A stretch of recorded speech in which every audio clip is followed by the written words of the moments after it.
That Friday night, after a long day at work and a meal prepared with more dedication than energy, Mary Ann felt something different in the atmosphere of her own home. The kitchen, with its white quartz countertop and the scent of roasted vegetables still lingering in the air, seemed more like a stage set than a home. For hours she had mixed recipes, set the table, and smiled at her in-laws, as she always did, even knowing that Veronica would scrutinize every dish like an inspector searching for a flaw. But that night, as she cleared away the after-dinner remnants, Mary Ann realized that the exhaustion she carried was no longer just physical. There was something deeper, something she had been accumulating for years without noticing. And although she didn't imagine that this would be the day that would change her life, her body already sensed that something was about to break silently and definitively. When the door closed behind Leonard's parents, the silence that fell over the room was so thick it seemed to fill every corner. Mary Ann stood for a moment, a cloth in her hand, her neck stiff, while Leonard remained motionless in the middle of the room, looking like someone who had rehearsed a speech. There were no preliminaries, no "thank you for your effort," no offer of help clearing the table. Only the cold, almost calculated announcement that starting with the next payment, they would have separate budgets and that her comfortable life at his expense was over. The sentence landed like a blow, not because of its content, but because of the audacity of uttering it in a house financed mostly by her grandmother's inheritance. At that moment, Mary Ann didn't cry, didn't scream, didn't argue. Instead, she felt a strange calm, a lucidity that only comes when one finally sees the unfiltered truth. That sudden calm didn't come from resignation, but from an understanding Mary Ann had avoided for years. She had been holding that household together alone, both, emotionally and practically, while Leonard spoke, justifying his decision with that superior tone he used when he wanted to feel important.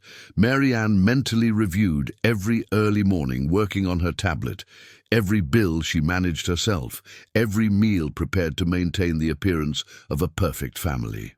And the more she thought about it, the clearer everything became. That house, with its stainless steel appliances and magazine-worthy kitchen, was a gift from no one but the woman who had always wanted to see her free, Grandma Teresa. Remembering that right then gave her a new certainty. Leonard wasn't breaking anything. He was, without realizing it, opening the door Mary Ann needed to leave a place where she hadn't fit in for years. When Leonard went to bed, convinced he'd imposed some kind of order, Mary Ann sat at the kitchen table with her tablet, the one he always dismissed as your little drawing toy. That night, however, she didn't use it to work on a client, but to put numbers to something she'd never quantified, her own value in that house. She looked up rates for private chefs in New York, calculated how much a housekeeper costs by the hour, and checked prices for domestic organizing and home management services. Then she added the time spent on each Sunday lunch, each reception for her in-laws, each deep clean after hours at the stove. When she finished, the total on the screen seemed almost absurd, not because it was exaggerated, but because it was real. For the first time, Mary Ann saw her invisible labor translated into figures, and that conversion left her more awake than any strong coffee. The next morning, Saturday dawned with a cold light streaming through the window, but Mary Ann didn't feel the usual weight of the weekend. She hadn't bought ingredients for a big breakfast, nor had she set the table the night before, and yet she moved around the kitchen with a tranquility she hadn't experienced in a long time. Instead of making coffee for both of them, she made just her own, a special bean she always saved for special occasions, and ate in silence, watching the foam slowly form in the cup. Afterward, she went to the supermarket, and for the first time in a long time, bought only what she truly wanted: fresh salmon, Greek yogurt, expensive fruits she usually passed over to keep the budget on track. When she got home, she labelled each item with her name. It wasn't a childish gesture, it was a tangible way of marking the separation Leonard had requested. That simple act, putting her name on the food, didn't change the dynamics of the house, but it did change something profound in Mary Ann. With each sarcastic comment Leonard made about how unnecessary the salmon was, or how pretentious the coffee was, she mentally registered another piece of evidence of how long she had endured humiliations disguised as jokes. And amidst that observation, an idea began to take shape. If he wanted separate accounts, she would separate responsibilities too. No more unpaid Sunday lunches, no more free personal chef, no more default housewife. Every dish served, every hour in the kitchen, every shopping trip, and every cleaning session would have a value, just like any professional service in New York. And although she didn't say anything aloud, Mary Ann knew that Sunday would be the day this new logic would begin to take effect. Sunday began with a different, almost tense silence, because Leonard had been restless since early morning. He was used to the house smelling of barbecue before noon, to Mary Ann bustling about, preparing trays, seasoning meats, setting the table to welcome her parents as if it were a mandatory ritual. But that morning, he found the kitchen impeccably clean and the stove cold, with no sign of preparation. Mary Ann was sitting on the sofa, checking her tablet like anyone who works even on weekends, and that simple gesture threw Leonard off.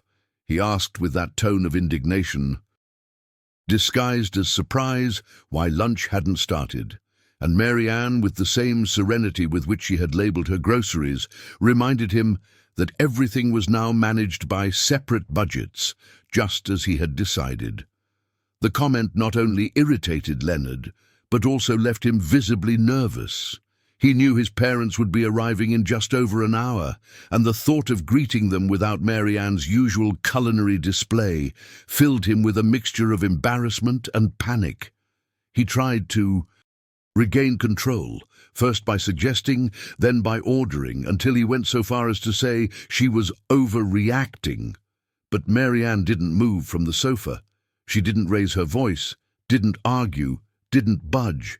She simply stood firm in the decision he himself had made. As the clock ticked on and the kitchen remained untouched, Leonard began making desperate phone calls, even lying to his mother that he had planned something simpler for a change. But even that didn't change the fact. This Sunday would not be like any other. When Leonard's parents arrived, the atmosphere changed immediately. Veronica, used to walking straight into the kitchen as if she owned the place, strode forward, expecting to see sizzling pots and the aroma of a roast in full swing. But when she opened the door, she found an immaculate kitchen, the stovetop completely cold, and a refrigerator full of products labelled with Mary Ann's name. This sight, so contrary to what she considered the duty of a good wife, provoked a look of confusion that quickly turned to indignation.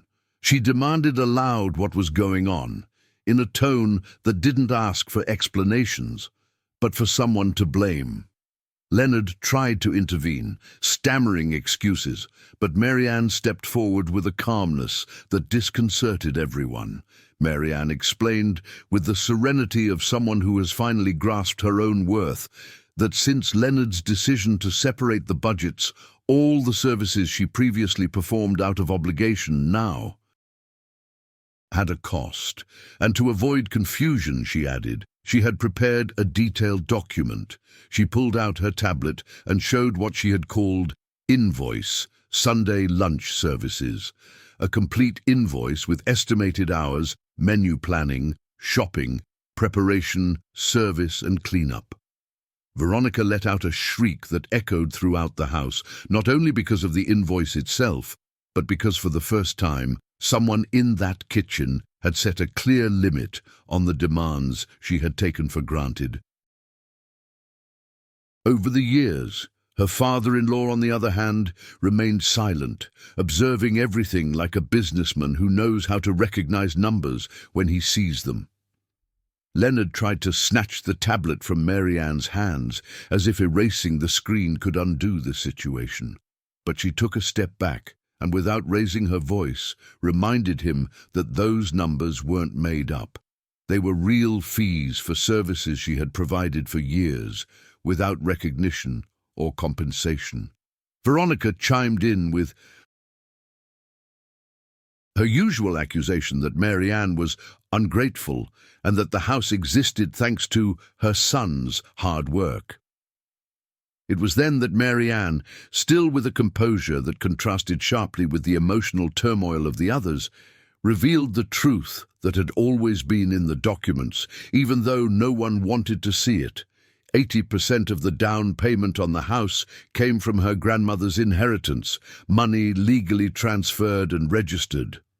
The remaining 20% was Leonard's, and most of the monthly living expenses came from Mary Ann's income as a designer. The silence that followed was different from other family arguments.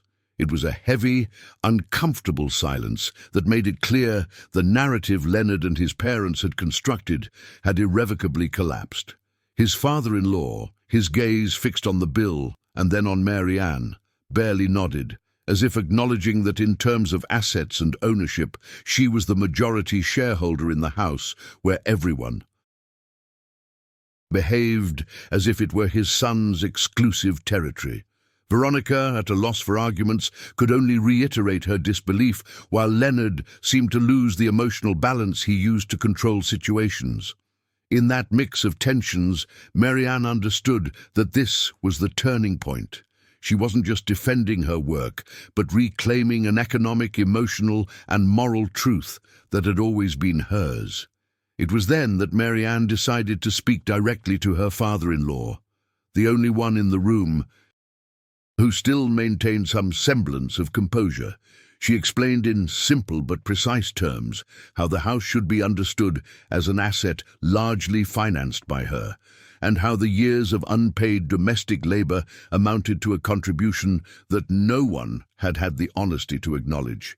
He listened without interrupting, evaluating each word as if it were a financial presentation. Leonard, on the other hand, didn't know where to put his hands or how to reclaim the authority he thought he possessed. The scene, though tense, was anything but theatrical.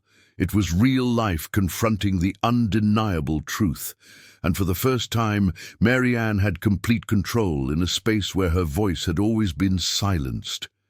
In the midst of that tension, Mary Ann felt something akin to a strange liberation, as if she could finally breathe without asking permission.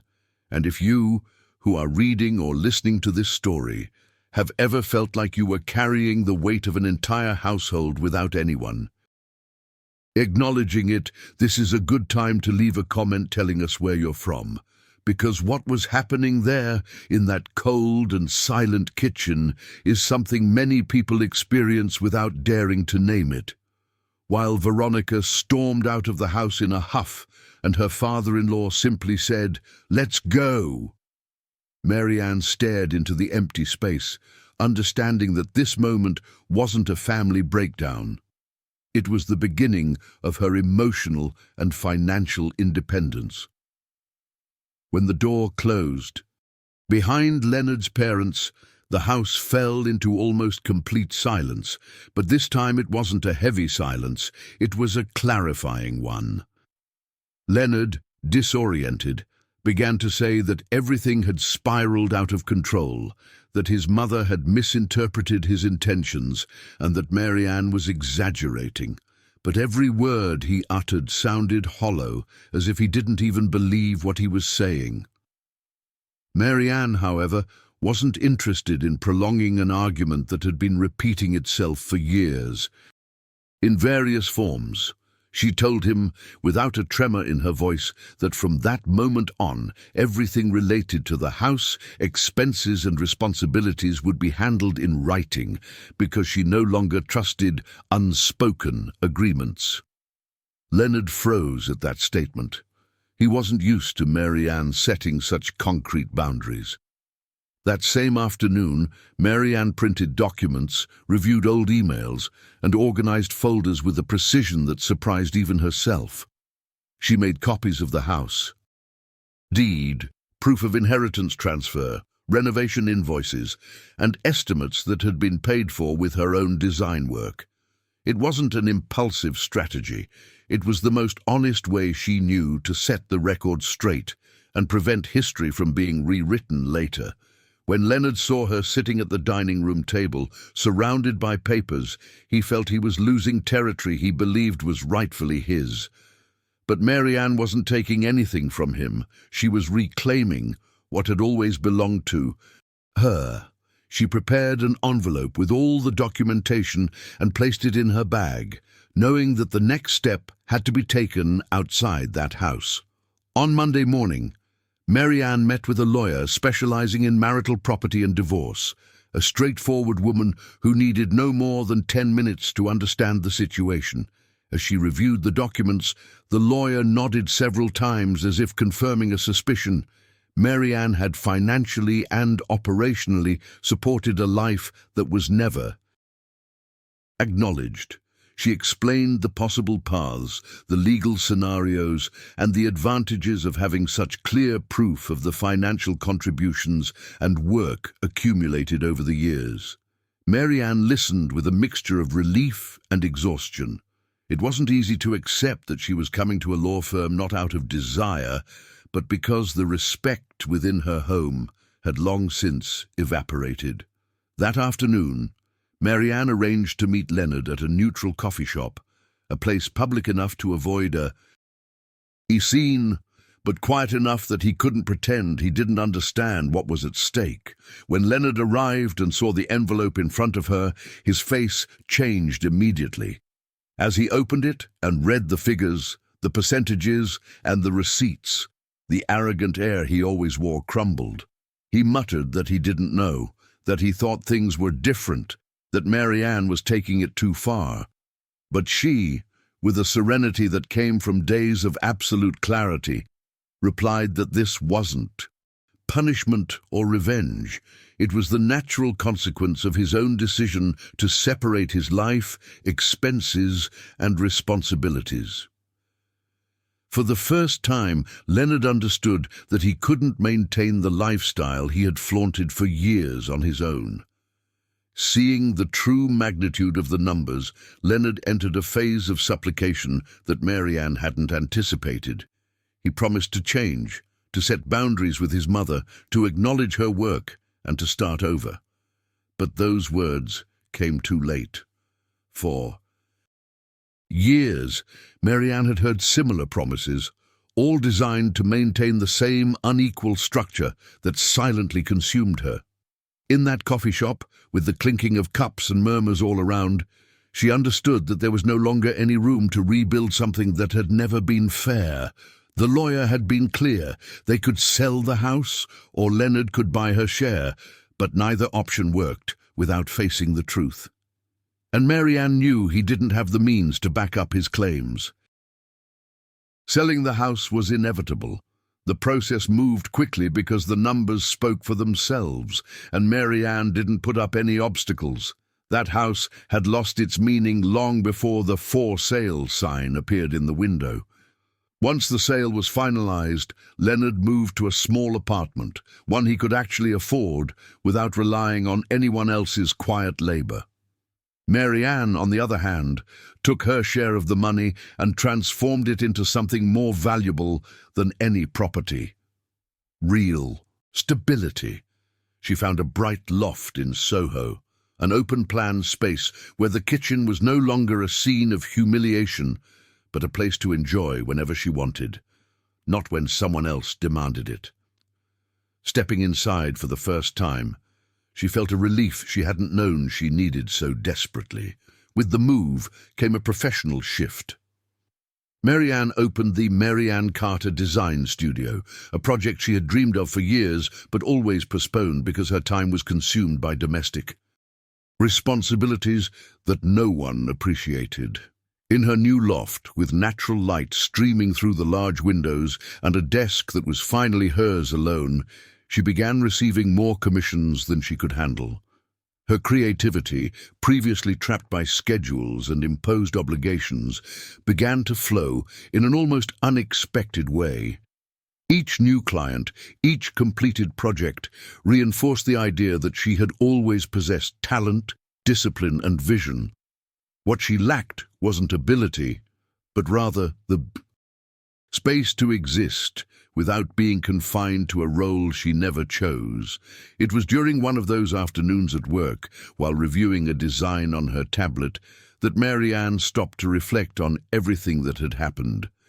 She felt no resentment, no nostalgia, no desire to go back. She only felt peace. And if you've made it this far with this story, perhaps you'd like to share what city or country you're reading from, because many people need to hear that setting boundaries is also a form of self-care. Mary Ann understood, with a clarity she never had in that previous home, that her worth didn't depend on anyone's approval. She had learned to put a price, both symbolic and real, on her time, her effort, and her dignity. And that was the greatest liberation of all. As the weeks passed, Mary Ann noticed something curious. Leonard's absence didn't leave a void, but rather space. Space to breathe, to rest, to have a Saturday free of obligations, to cook only when she wanted to and not when she was expected to. Even her relationship with food changed. She no longer prepared banquets to impress anyone, but simple dishes that she truly enjoyed. Sometimes she invited a couple of friends over to the loft, and they, seeing her new routine, commented that she seemed like a different person. But Mary Ann knew she hadn't become someone new. She had simply returned to being who she had always been before being minimized, corrected, and emotionally drained by a family that saw her as a resource and not as an individual. Leonard, for his part, tried to contact her several times, sending long messages that mixed apologies with excuses, as if one could compensate for the other. Mary Ann read each one calmly but didn't reply. Not because she wanted to punish him, but because she had nothing more to say. She had spent too much time justifying herself, explaining, trying to be understood.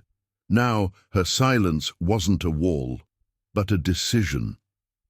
She even learned, through mutual acquaintances, that Leonard was finding it difficult to maintain his new life without the work she invisibly contributed.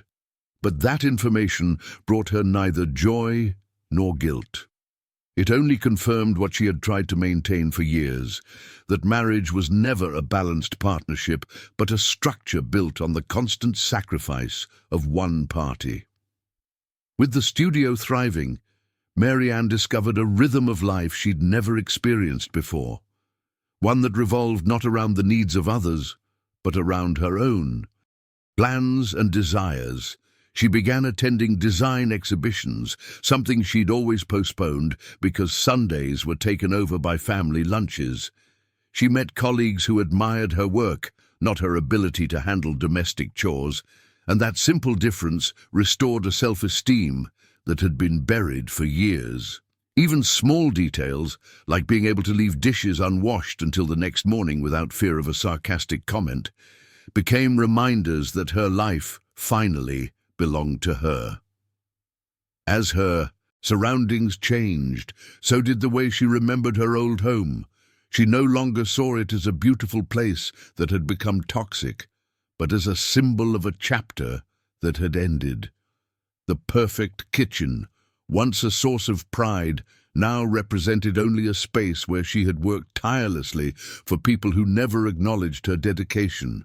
And that contrast made her Soho loft feel even more meaningful. There, every piece of furniture, every plant, every cup of coffee had an intention that came from within herself. There were no traces of control, no outside expectations, no voices correcting her every move. It was the first time in many years that Mary Ann inhabited an emotional and physical space truly built for her. Over time, Mary Ann stopped thinking of Leonard and his parents as central figures in her story. They weren't villains or shadows haunting her. They were simply part of a past that no longer held any weight in her present. When, from time to time, someone mentioned the former couple, she felt neither anger nor sadness, only a healthy distance. She had learned that she didn't need to wish them ill to move on. It was enough not to allow them to occupy space in her mind. She was even surprised to realize that, more than pain, what she felt now was a kind of cold compassion. She knew that Leonard had built his identity on an idea of masculinity and control that couldn't withstand reality, and that this collapse wasn't his fault. Thus, without grand gestures or dramatic speeches, Mary Ann understood the true wealth she had gained. It wasn't the money from the sale of the house, nor the new contracts, nor even the beautiful loft she lived in. It was the freedom to say no, the ability to set boundaries, and the certainty that she didn't have to carry the burden of a life others expected of her. Her story didn't end in a resounding victory, but in a quiet peace. That of a woman who ceased to be invisible in her own home and became the absolute master of her time, her work, and her dignity. And every day when she turned on her tablet to begin a new design, she remembered that this very object, the one so many had scorned, was the tool that helped her reclaim her life.